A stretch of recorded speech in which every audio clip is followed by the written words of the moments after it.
So, in this video, I will be talking about the starting weapons for the 1.5.0 version. In this version, I will be covering only the two types of weapons you can find, which is the simple and martial weapons. These are common weapons within the game. So, in this video, you can see that there's a club. Most weapons follow the same premise as the weapons you'll see here. So, you can see that there's a front page or front card and a back card. The front card has a club name and then just an image here. This is a created image based off of my own design of stock of a general image. So for cards that won't have an image but will have a front card like this one right here, this is what you'll get until either I make the 3D model itself or I swap out for a 2D model commissioned item from one of the students making art. Now, as you can see here, the weapon on the right this is the information for the weapon. You can see it's very simple. There are the name here, the characteristic here, the durability, so basically how strong the weapon is until it breaks, the price of the weapon, how many hands are needed to wield it, armor class, which is basically what's the defense when you use the weapon. As you can see, armor class of a club, you can't really defend with it. How heavy the weapon itself, and how much space does it take up in your inventory. What you also notice is that there's another section called the attack profile right here. This shows, as you can see here clearly. I don't know why that's happening to the card, but as you can see, there's only one attack profile, which is strike. It's a simple weapon. You can only attack with this kind of this profile, and that's really it. So as you can see, it's a range of 1 meter. It has an AP of 4, and when, as discussed in the previous video, there was a bunch of monsters that had a high AP. This is one of the weaker weapons. Now you can see here is that it says D3 plus BRA plus X. What this means here is that this is a D3, so you roll 1d6, half the result. So 1 to 2, that's 1. 3 to 4, that's 2. 5 to 6 is 3. Plus whatever your brawn stat is, whatever the modifier is. So if you have a modifier of plus 8, then it's whatever the dice result is plus 8. If it's minus 2, then it's basically D3 minus 2. And of course at the very bottom you see it's a weapon under the simple category for types. This is to give you an idea of like what section it's from and where does it fit. Now, most weapons follow the same premise. As you can see, some of them differ in price and some of them differ in dice used here. So as you can see, hand axe uses up same amount of thing as a dagger, but the javelin here is actually different. Now, the attack is the same here, and as you can see, it does piercing damage instead of normal damage like slashing or bludgeoning. But it's also a throwable. So within 5 meters of yourself, you can throw this weapon at an enemy. And as you can see, your brawn 1 plus an extra plus 1d6. Now, again, this weapon doesn't have any armor class. Same with this weapon. And again, all the weapons are the same. Because they're common weapons, they're not meant to be strong. They're meant to be mainly used for simple fights. You know, like a very low level fight. Like fighting goblins. As you can see, all these weapons have something similar. But with this weapon, as you can see here, it says, can chant spells with this item. Meaning that this is the only weapon that allows you to use spells while it's equipped. Now, of course, there are ways around this. For instance, if you have a magic class that's proficient in using different weapons, then you can use those as well. But if it doesn't, and you basically have something like a mage, you can only use quarterstaves. Unless you have the characteristic quick chanter, which is basically allows you to use other spells, or use spells in conjunction with weapons you have on you. Now, this spear here, also same as before, but it has a range of 2 meters, and it's also slashing. There are 3 types of base damage: bludgeoning, slashing, and piercing. Bludgeoning weapons basically hit you like a hammer. Piercing weapons pierce through your skin. Slashing weapons cut you. The difference between them is that piercing weapon, piercing damage does basically whatever the AC is of the enemy. Okay, so let's say go back to the javelins. Whatever your attack is, if you land it, whatever the AP is, you reduce the enemy's AC until the end of combat. So basically, you half this number for a piercing weapon, and then whatever that number is, take that off the enemy, and you continuously do that every time you attack with this weapon. Something like a light hammer, bludgeoning. If an enemy is wearing armor, then you reduce your AP by half. Sorry. If the enemy has a AC of 12 or higher, then your AP goes up and your damage goes up by 2 points. And for say slashing weapons, like for sickles, on a critical, naturally will roll and have a chance of doing bleeding damage. But this is against basic weapons that aren't common. Common weapons don't have these effects. They only affect uncommon weapons that are special in rarity.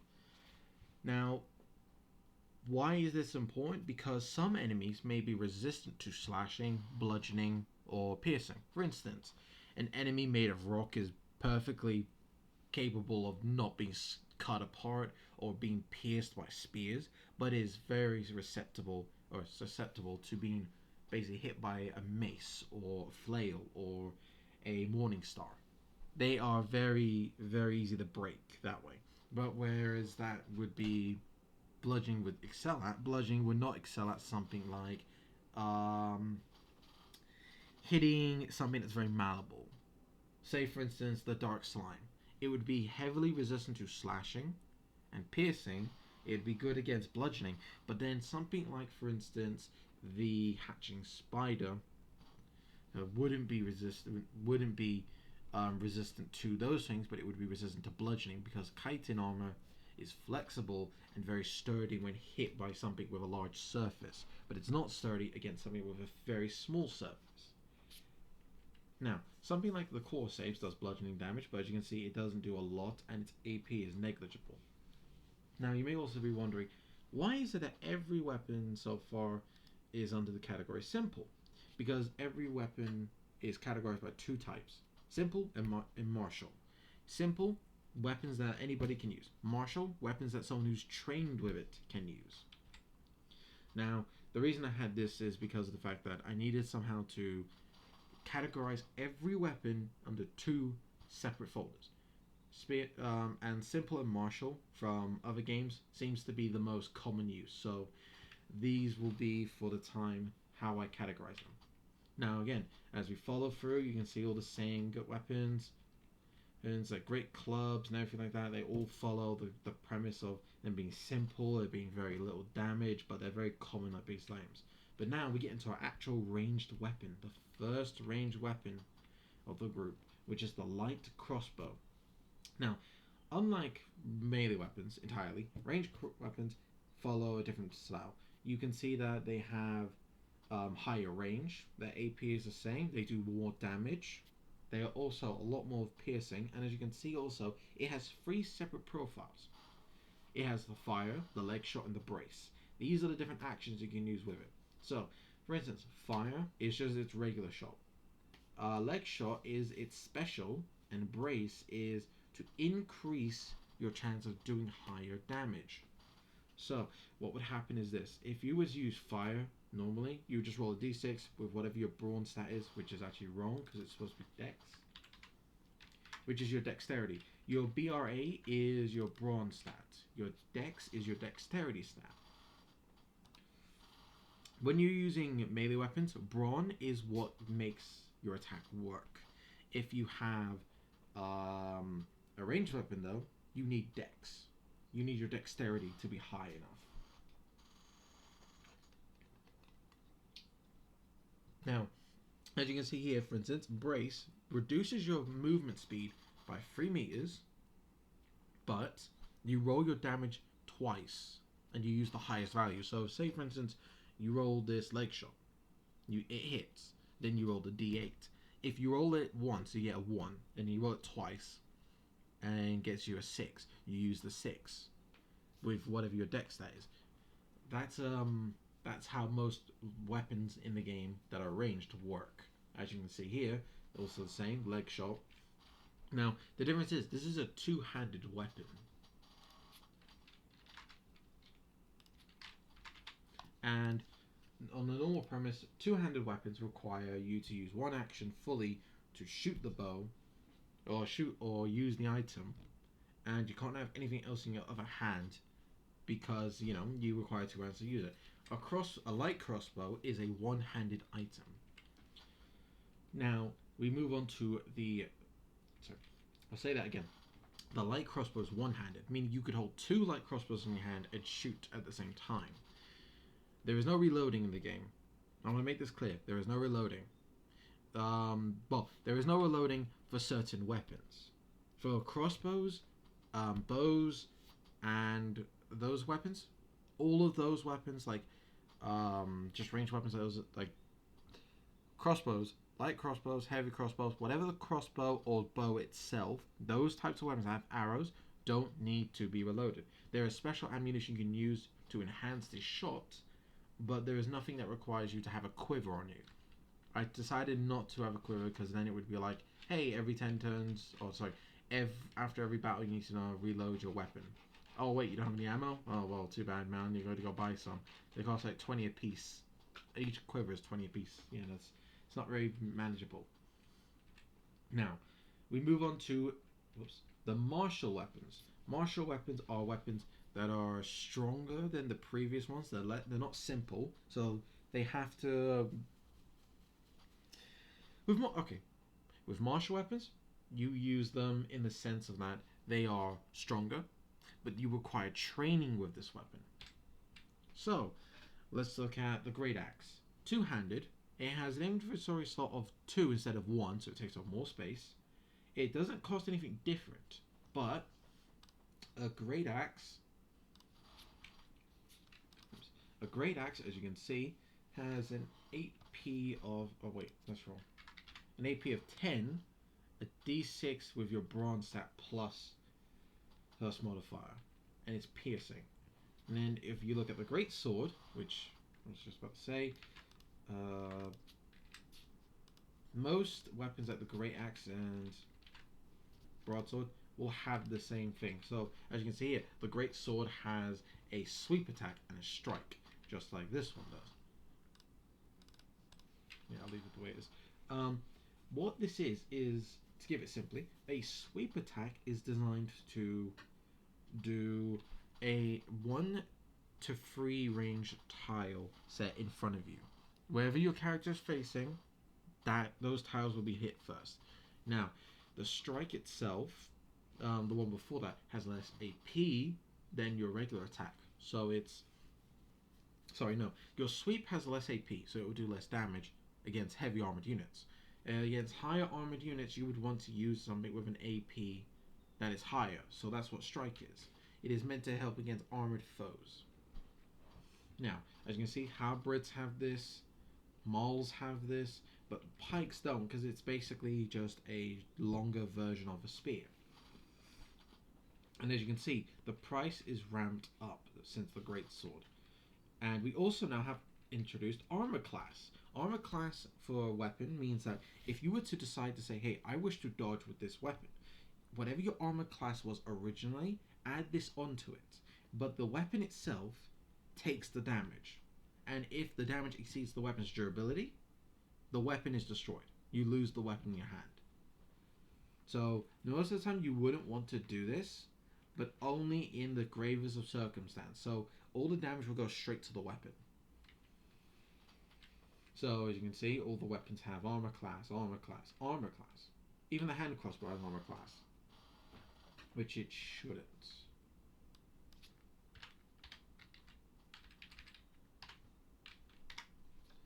Now, As you can clearly see, it's a one-handed hand crossbow. Same with the I think it was called light crossbow. Yeah, the light crossbow. Let me just change that because that shouldn't be actually it. Light crossbows and heavy crossbows are the same aim, but the difference is their damage output. Now, hand crossbows are smaller and they don't do as much damage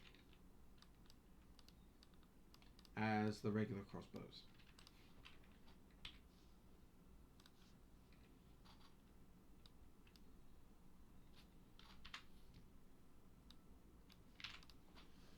Now, you may be wondering, why is it that some of these cards seem to be out of the loop because I'm keep changing them? This is because of the fact that some of the weapons haven't been fully changed.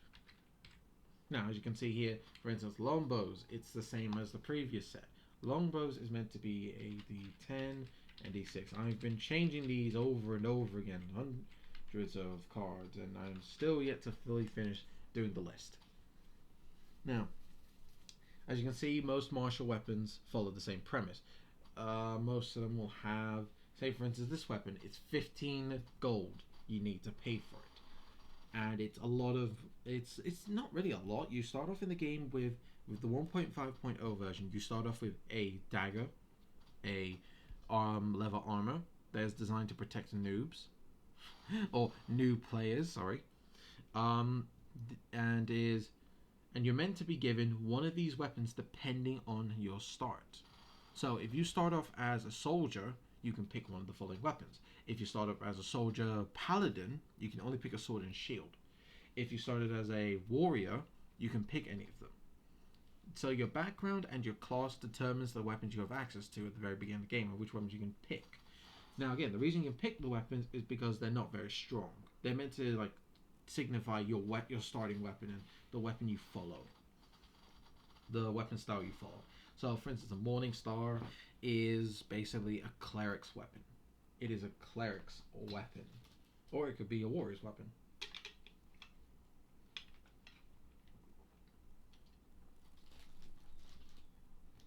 Now, as you can see here, the Morning Star has uh, quite the quite the damage as well. And again, because this is mainly due to the fact that most martial weapons are meant to be that strong.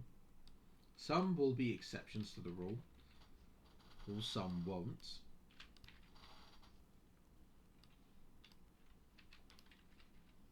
But as you can clearly see, like for instance, the battle axe. It's another one that has a sweep attack, which is similar to the great axe. The difference is a battle axe is shorter in length within the handle. A great axe is larger within length within the handle, but it's still a two-handed weapon. It is also slightly heavier. Now, as you can see, this battle axe actually is different from most weapons. It has the same AP for both its systems, so both its profiles. So, what would be the reason for that? Mainly because a battle axe edge does not discriminate. You can't really discriminate with an edge of a blade. Now you may be wondering, wait, why didn't, for instance, we go back to the Maul? Why did that discriminate? Because it's a bludgeoning weapon.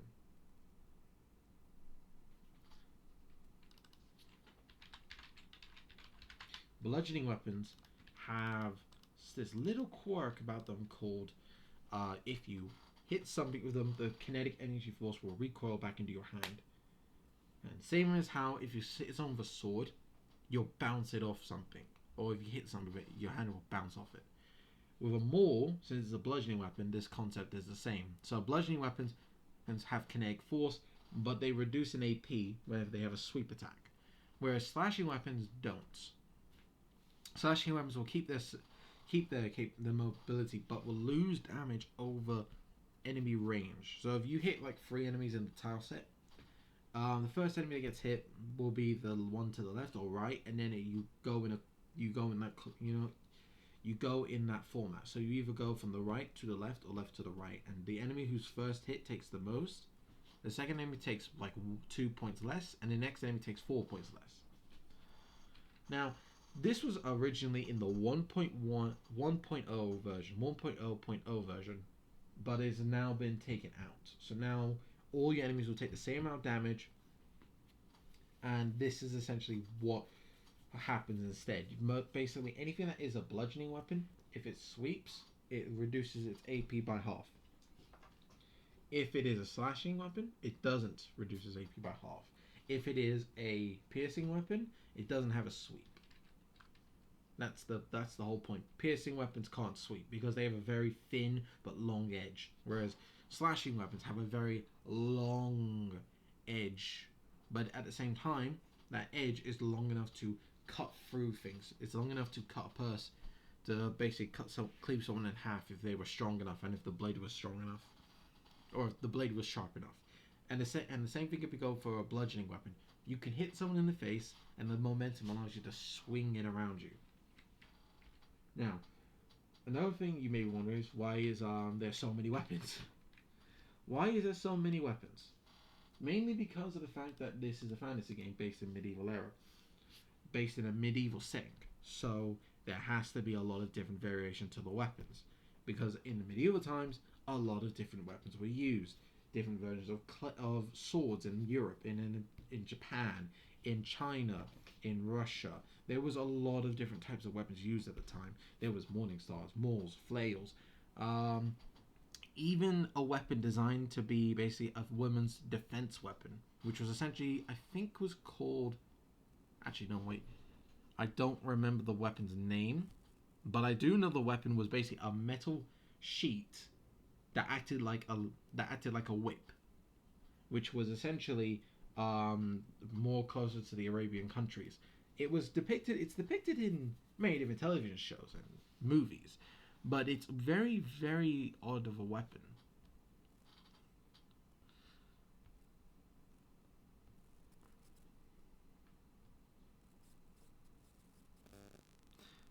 Um, Nowadays you don't see it as much because of how dangerous it is, but essentially, oh yeah, the spring steel slave whip. Um, there is another version of it which actually got a proper name, but the spring steel whip was essentially a whip with a very malleable, oh not malleable, very flexible metal at the end that could peel off skin. And this was made around the times of medieval era, but there was also other times where it was used and documented. I don't know fully. I do know about the medieval era to a degree, about the weapons at least. But I do know the fact that it wasn't tridents at the time. There wasn't many people using tridents because that's a more fantasy-esque weapon. That's more based off your regular rake, essentially. So now we go back to the actual cards. Again, as you can see, trident. Now, trident is different from the javelins. The javelins you throw and they have their own profile, but the throwable is actually different for this one. The throwable, you just roll basically the same profile save. Now, what happens? Now, you may be wondering, why is it there's nothing about here that tells you about what happens when you throw a weapon? It's in the basic rules of that. When you have a weapon that doesn't have ammunition and you throw it, it leaves your hand. So you can't use it for the next turn until you pick it up. Now you can go and pick it up because it'll be right next to the enemy, or it'll be inside the enemy. But it is not recommended to use a weapon, your main weapon, as a throwable. So tridents would be most likely your secondary weapon that you just throw at people. Now, another weapon is like the Warhammer. It's essentially a smaller version of like the greater battle axe or the greater axe or the battle axe, where instead of having a giant handle, it's got a one-handed handle essentially. You can use it with two hands, but when you get the trait that allows you to dual wield, you can actually dual wield this weapon with another Warhammer. Now, same thing with the glaive. Same thing with the trident. The glaive. Oh, no, sorry, not the trident. Sorry, the longsword is essentially a mix between a war pick, a longsword. No, sorry, not a war pick. A pike. Let me just find it. Yeah, the pike is essentially a long spear. if we go to the longsword is essentially just a claymore in a sense. But the glaive is a mixture between the two, where it takes half the size of the blade in a curved angle onto this pike essentially, and is known to be is used to dance around and prance for different characters whenever they use it. And that's really it. That's all the weapons I have currently in the game, which is the glaive, the warhammer, the trident, the longsword, battle axe, warpick, short sword, scimitar, rapier, morningstar, flails, longbow, heavy crossbow, hand crossbow, pike, maul, halberd, great sword, great axe. For the martials, the simple weapons: short bow, light crossbow, great clubs, spears, quarterstaves, sickles, maces, light hammers, javelins, hand axes, daggers, and of course the humble club. Thank you for being in this video. I hope you enjoyed it. The next video will be talking about the different armors in the game currently, and I hope to see you then.